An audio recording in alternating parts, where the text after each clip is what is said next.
Hello বন্ধুরা, আমি Sudip and welcome to filmy detect. এই ভিডিওতে আমরা একটা আপকামিং সিনেমার ট্রেলার নিয়ে কথা বলবো। সিনেমাটার নাম হচ্ছে হনুমান এবং এটা জানুয়ারি মাসে রিলিজ করছে। তো সিনেমাটার বেসিক্যালি আমি যদি প্রেক্ষাপট নিয়ে কথা বলি, যেটা ট্রেলারে আমাদেরকে হাইলাইট করছে সেটা হচ্ছে এটা একটা সুপারম্যানের স্টোরি এবং তার মধ্যে ওই যে একটা দৈবিক ফ্লেভার বা আমি যদি বলি একটা আধ্যাত্মিক ব্যাপার, সেটাকে এত সুন্দরভাবে ব্লেন্ড করা হয়েছে। কিভাবে হনুমান, কলিযুগ, সেখানে মানুষের যে চাওয়া পাওয়া, একটা সুপার পাওয়ার, বা যারা এই সময়ে বা কলিযুগে যারা ধর্মযোদ্ধা হয় বা ধর্মের জন্য কাজ করে তাদের উপর হনুমানের যে দৃষ্টি এবং তাদের জন্য সবসময় তিনি আছেন, এই যে একটা প্রেক্ষাপট, এটাকে এই ট্রেলারের মধ্যে দেখানো হয়েছে। বাকি আমরা পুরো কাহিনী সিনেমায় গিয়ে জানতে পারবো। এবারে এই ট্রেলারটা নিয়ে আমি যদি কথা বলি, এই ট্রেলারটা জাস্ট ছিটকে দেওয়ার মতো ট্রেলার। শুধুমাত্র এর এলিমেন্ট ওয়াইজ নয়, এর যে পুরো আমি ডিপার্টমেন্ট যদি কথা বলি, প্রত্যেকটা ডিপার্টমেন্ট মিলে তো একটা সিনেমা হয় এবং এখানে এই প্রত্যেকটা ডিপার্টমেন্টের সুন্দর ইনভলভমেন্ট এবং সেটার আমি বলবো যথোপযুক্ত উপয়োগ এবং তার সাথে সাথে সেগুলোকে এত সুন্দর ব্লেন্ডিং করা হয়েছে, যার জন্য এই ট্রেলারটা ইটসেলফ দেখতে একটা জার্নি, একটা সিনেমা দেখছি ফিলটা হয়। যখন বড় পর্দায় বা আপনি একটা বড় স্ক্রিনে টিভিতে দেখবেন, ওই যে গ্রাফিক্যালি আপনাকে একটা প্রেজেন্টেশন দেওয়া হবে বা আপনি যখন ওই বিগ মোমেন্টগুলোকে এনজয় করবেন, ওই সিনেমেটিক যে মোমেন্টগুলো দেওয়া হয়েছে সেগুলো আপনি ফিল করবেন, সেটা অসামান্য। এর টেকনিক্যালিটিস নিয়ে আমি যদি কথা বলি, সেই প্যারামিটারে আমার মনে হয় ফুল মার্কস পাই।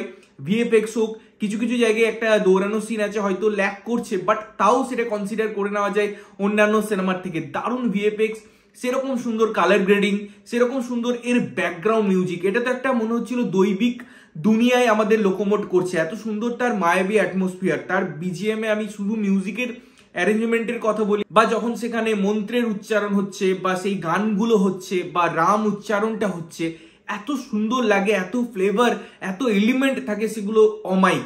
এবং এই ট্রেলারের একটা পোর্শনে আমরা দেখতে পাচ্ছি যে একটা মেয়ে ফাইট করছে, সে হচ্ছে দিদি। এবারে আমি বারবার বলি যে সাউথের সিনেমা কেন এত সুন্দরভাবে আমাদের কাছে আসে, বিকজ তারা কালচারালি কত এনরিচড সেটা বারবার প্রমাণ হয়। ওই যে শাড়ি পরে একটা মেয়ে এইভাবে যুদ্ধ করতে পারে, ফাইট করতে পারে, এটা দেখানো ইটসেলফ একটা চ্যালেঞ্জিং। ওই যে বিভিন্ন রেফারেন্স আনা, যেটা ওই পাহাড়টা তোলাই হোক, যেটা আমরা জানি একটা কৃষ্ণ করেছিলেন, তো রেফারেন্স গুলোকে খুব সুন্দরভাবে এখানে ইনকর্পোরেট করা হয়েছে, যেগুলো আর্টিকুলেট হয় আমাদের কাছে খুব সুন্দর ম্যানারে। এবং লাস্টে যখন ওই হনুমানকে রিভিল করা হয়, তিনি যেভাবে বরফ ভেঙে তার নাম উচ্চারণ এবং তার চোখের যে এক্সপ্রেশন, সেটা একটা আলাদা দৈবিক মোমেন্ট ক্রিয়েট করে। এবং আমরা প্রত্যেকেই জানি, যদি মাইথোলজি নিয়ে পড়াশোনা করি, যে কিছু লোক আছে বা কিছু মানুষ আছে, মানুষ বলা ভুল, বা সেই সময়ে যারা লোকজন ছিল তাদেরকে অমরত্ব দান করা হয়েছিল এবং তার মধ্যে অবশ্যই হনুমানজি একজন। তিনি সব যুগে বিরাজ করবেন, এরকম একটা তার কাছে বরদান ছিল। এবং সেই জায়গা থেকে তিনি যে এখনো আছেন, তার উপস্থিতি, তার শক্তি, তাকে বিলিভ করা, এগুলো একটা ব্যাপার। এবং আমার মনে হয় যারা ঈশ্বরে বিশ্বাস করেন বা করেন না, তাদের এই সিনেমাটা দেখে শুধুমাত্র একটা, তারা যদি সিনেমাটিক একটা ফ্লেভার নেওয়ার জন্য, একটা গল্প শোনার জন্য বড় পর্দায় যায়, তাদের মধ্যেও ওই ভক্তি ভাবটা আসবে। কারণ এখানে একটা সময়কে, একটা জায়গাকে, কলিযুগকে, সেখানে মানুষের যে ক্ষমতা, সেই ক্ষমতাটার উপরেও একজন ক্ষমতা আছে, এটা যে সুন্দরভাবে ডিসকভার করা হয়েছে।